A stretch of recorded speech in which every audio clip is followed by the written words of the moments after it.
The sun beat down on the cracked adobe walls of the Mission San Miguel, a forgotten ghost on the edge of the Pecos River.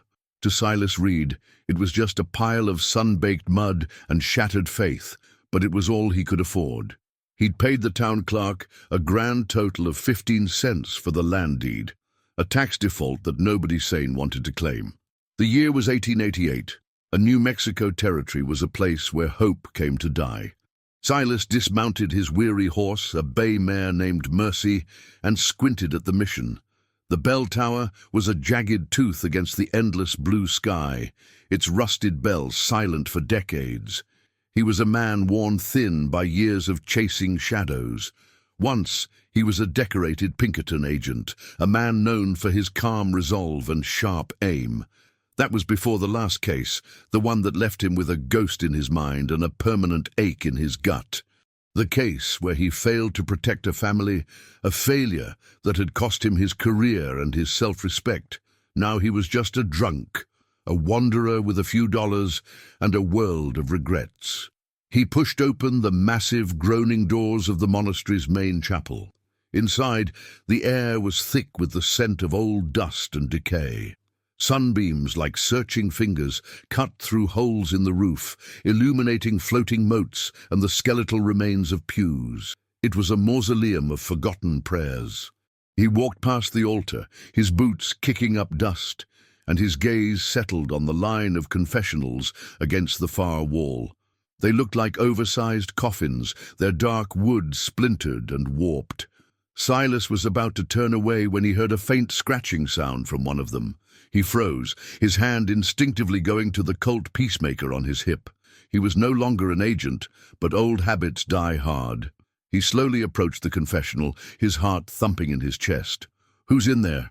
he said, his voice a low rasp. Silence. He reached out and tugged the door.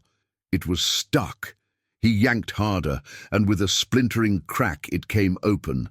What he found was not a ghost, but a small, terrified girl.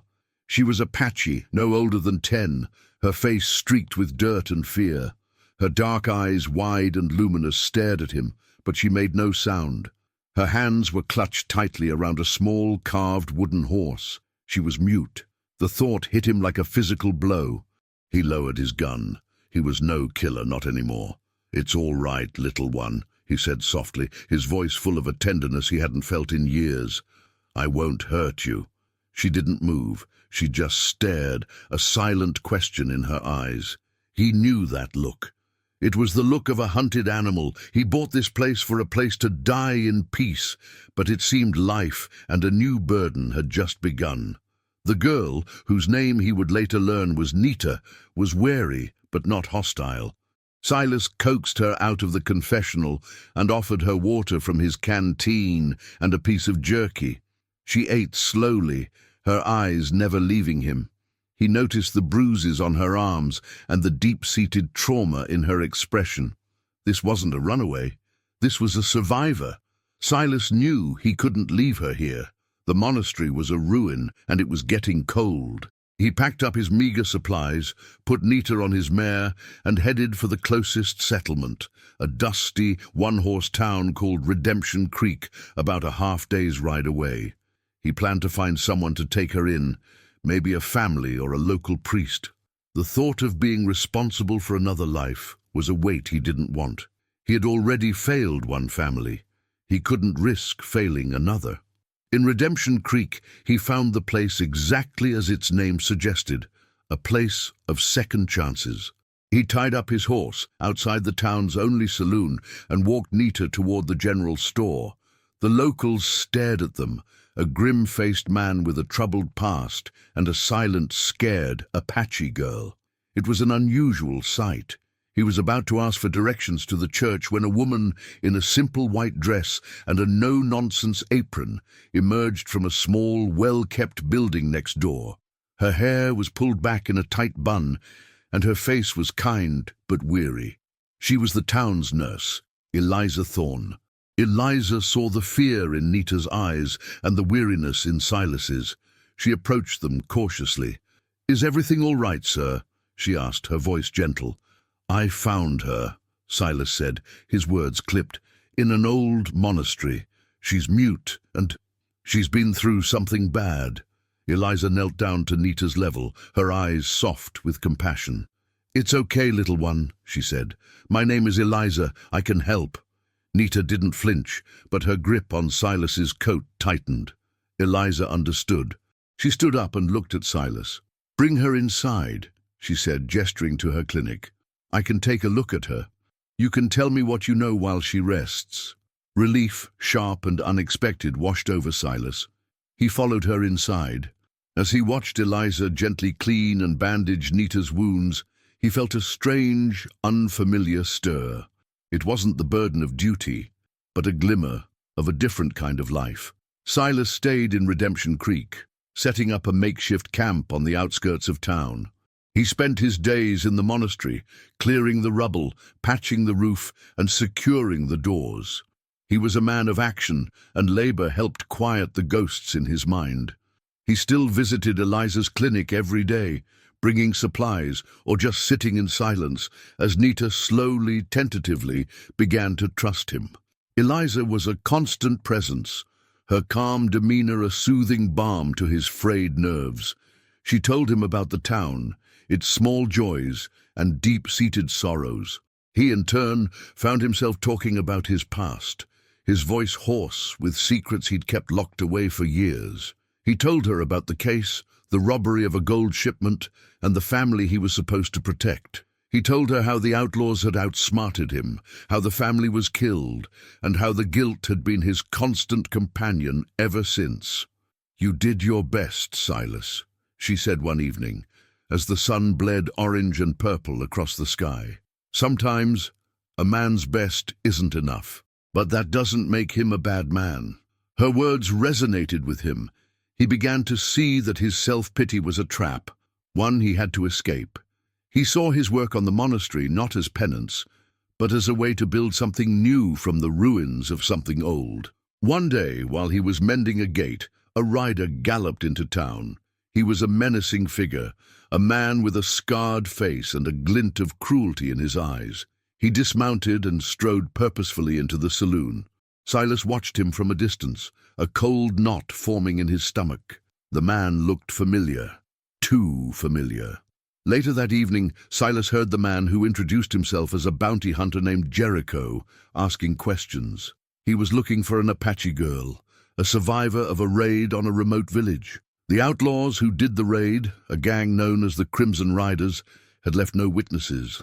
Jericho claimed he was looking for the girl to bring her to safety, but the cold calculation in his eyes told Silas a different story. He wanted to silence her. Silas knew the name Crimson Riders. They were the same gang who had killed the family he was supposed to protect. Vengeance, once a cold and distant memory, now felt like a hot coal in his chest. Silas knew he had to act. He couldn't let Jericho find Nita. He went to Eliza, his face grim. "He's here. A man named Jericho. He's looking for her. He says he's a bounty hunter, but he's with the Crimson Riders. They want her dead." Eliza's face paled. "What can we do?" she asked, her voice trembling slightly. "We get her out of here," Silas said. "Tonight. I'll take her back to the monastery. No one will think to look for her there. It's too remote." Eliza agreed, her fear replaced by fierce determination. Together they packed a few supplies. As they were getting ready to leave, Silas caught sight of Nita. She was sitting on the floor, her small hands holding the carved wooden horse, her eyes fixed on him and Eliza. He realized she had understood the conversation. The fear was back in her eyes, but so was a deep, quiet trust. She knew they were trying to protect her. They rode out of town under the cover of a moonless night, the only sound the soft thud of their horses' hooves. They reached the monastery just before dawn. The building, once a symbol of his despair, now felt like a fortress. Inside, as Silas lit a fire in the hearth of the main hall, Nita approached him and placed the carved horse in his hand. It was a simple, small act, but it spoke volumes. It was a gift of trust. He felt the weight of it, not as a burden, but as an honor. The next few days were a blur of hard work and quiet companionship. Silas finished patching the roof, making the old monastery watertight. He and Nita worked side by side, clearing debris and setting up a small, temporary living space. They didn't need words. They communicated through gestures, shared smiles, and the simple rhythm of their work. He taught her how to whittle, and she showed him the intricate patterns of the Apache star charts she drew in the dust. The monastery was no longer just a ruin, it was a home, and in its walls, Silas felt a purpose he hadn't felt in years. He was no longer running from his past, he was building a future. Jericho didn't give up. He returned to Redemption Creek and started asking more pointed questions. He found out about the man who bought the old monastery for 15 cents and the mysterious mute girl. A grim smile spread across his scarred face. He was closing in. In the monastery, Silas was running low on supplies. He knew he had to go back to town. He couldn't risk Nita's life, and he couldn't leave her alone. He decided to go under the cover of darkness, hoping to get what he needed and return before anyone was the wiser. As he was riding into town, he was intercepted by a friendly face, a grizzled old blacksmith named Elias. Elias was the kind of man who knew everything that happened in Redemption Creek without ever seeming to ask. He'd seen Jericho in town and knew something was wrong. "I heard you're the fella who bought that old mission," Elias said, his voice low. "Heard a man was looking for a girl you found there, a bad man." Silas's hand went to his gun. "What do you know about it?"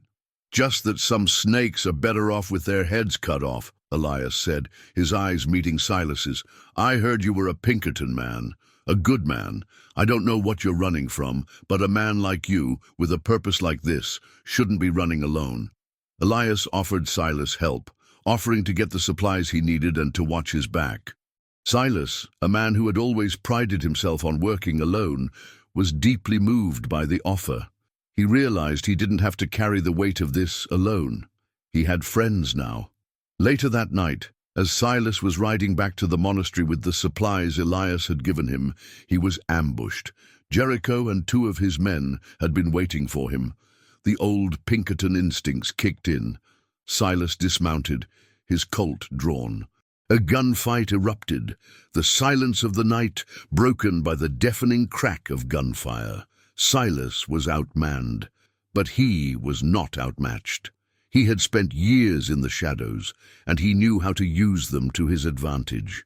He took down one of Jericho's men, but Jericho and the other outlaw managed to escape into the darkness. Silas, wounded but alive, made his way back to the monastery. He was met at the door by Nita, who had heard the gunshots. She looked at him, her eyes filled with a terror that mirrored his own. He was bleeding from a graze wound on his arm. She pointed to his arm, and then with her small, determined hand, she pointed to the clinic in town. He didn't want to put Eliza in danger, but he knew he had to get help. The next morning, with Nita's encouragement, Silas rode back to Redemption Creek to see Eliza. He found her waiting for him, her expression a mix of relief and concern. She didn't scold him for his foolishness, she simply set to work. As she cleaned and stitched his wound, she told him that Jericho had left town. He was gone, but she knew he would be back. She saw the rage in Silas's eyes, the thirst for vengeance. "Silas," she said, her voice soft but firm, "you have a choice. You can let the past consume you, or you can use it to build something new. You're not the man you were. You're not alone anymore." Her words were a wake-up call. The vengeance he felt was a poison, a familiar enemy. He had spent his life chasing outlaws. He didn't want to be a killer. He wanted to be a protector. He wanted to be the man Nita looked up to, the man Eliza believed in. He realized that the greatest battle wasn't with Jericho, but with the darkness within himself. He returned to the monastery with a newfound purpose.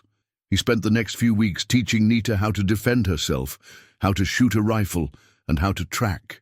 He taught her the rules of the wild, and she, in turn, taught him about the Apache culture, the legends of the land, and the constellations that guided their people. The monastery, once a place of solitude, was now a place of learning and growth. Eliza started visiting them, bringing food and supplies. Her presence was a light in the darkness, a promise of a better future. She and Silas would talk for hours, their conversations flowing effortlessly between the mundane and the profound. Their connection deepened, a slow, burning romance that was as real and fragile as the desert landscape around them.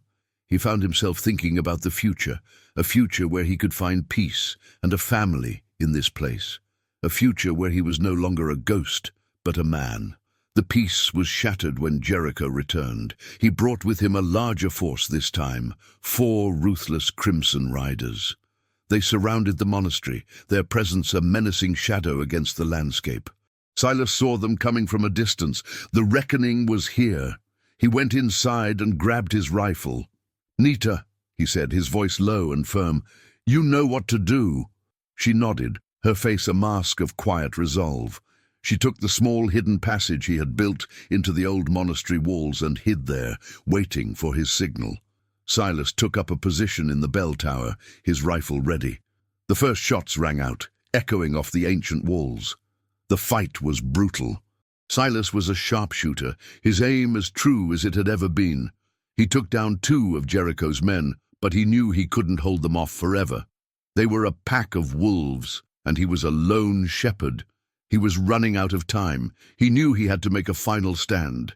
He descended from the bell tower, his rifle in hand, and moved into the open. He was a target, a decoy, hoping to draw them out. It worked.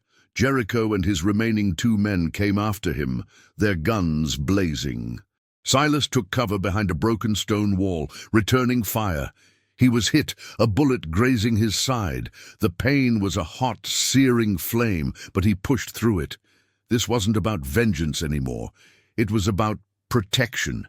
It was about Nita. He took down the 3rd outlaw, leaving only Jericho. The 2 men faced each other, a mirror image of 2 sides of the same coin. Both men had a past filled with violence and regret, but one had chosen a new path, and the other was still trapped by the old one. "You're a fool, Reed," Jericho sneered, his voice a low growl. "You can't run from the past." "I'm not running from it," Silas said, his voice firm. "I'm building something on top of it." The final gunfight was quick and deadly. Silas's instincts, honed by years of living on the edge, gave him the advantage. He fired a single shot, and Jericho fell to the ground, a surprised look on his face. The fight was over. The silence that followed was deafening. Silas, wounded and exhausted, slumped against the wall. As Silas lay there, bleeding, he felt a small hand touch his. It was Nita. She had emerged from her hiding place, her face filled with concern. She took her tiny, trembling hands and ripped a strip of cloth from her dress, wrapping it tightly around his wound. It wasn't much, but it was all she had. Just then, Eliza and Elias rode up. Elias had seen the smoke and heard the gunshots, and he had come to help. Eliza immediately knelt beside Silas, her hands working quickly and surely.